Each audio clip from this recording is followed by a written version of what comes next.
na ang pasiklaban sa hulihan ng isda.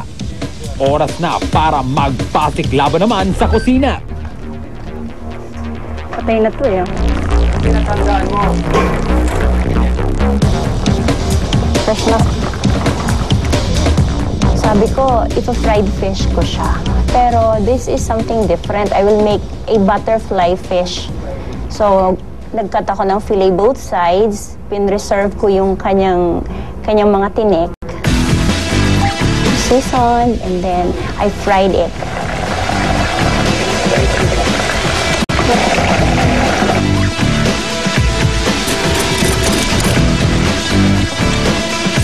Si Marlene, mukhang nag-e-experiment sa paghahalo ng green tea at tsokolate bilang sauce ng kanyang dish. By beer, mo ginaboy akong beer kay Marlene, ah.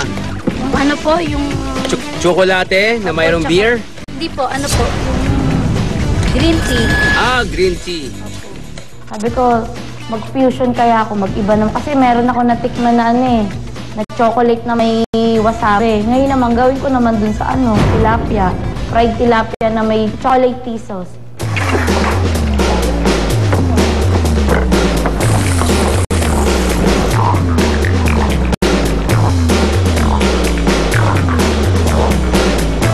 You have 10 minutes na lang.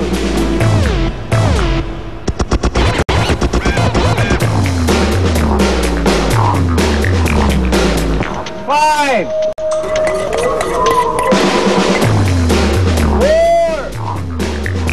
3.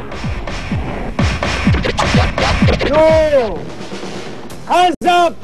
Kaninong tilapia dish kaya ang papasa sa panlasa ng ating masters of the table? Ang butterfly tilapia with beer and orange sauce kaya ni Aileen? O ang fish fillet in tomato grande ni TJ? Pumasa naman kaya ang sweet, sour, and salty tilapia trio ni Jazz? E ang tea-scented tilapia with beer and choco chili sauce ni Red? Ang beer tilapia in chocolate tea sauce kaya ni Marlene?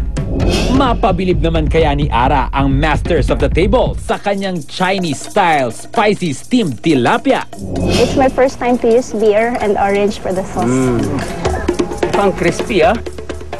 Nung tinikman ng mga judges ang aking dish, masaya naman ako kasi positive ang kanilang comment. Nagustuhan nila yung crispness ng aking fish and even the combination of the sauce.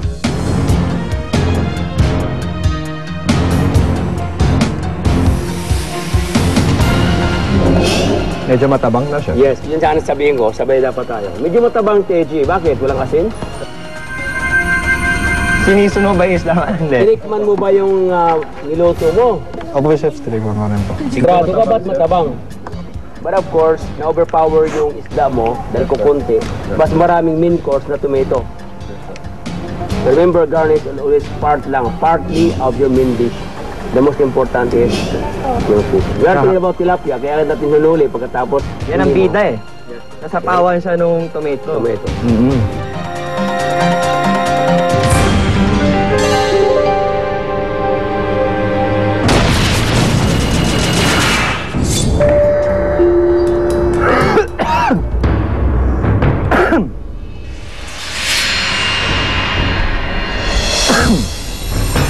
Manghang red.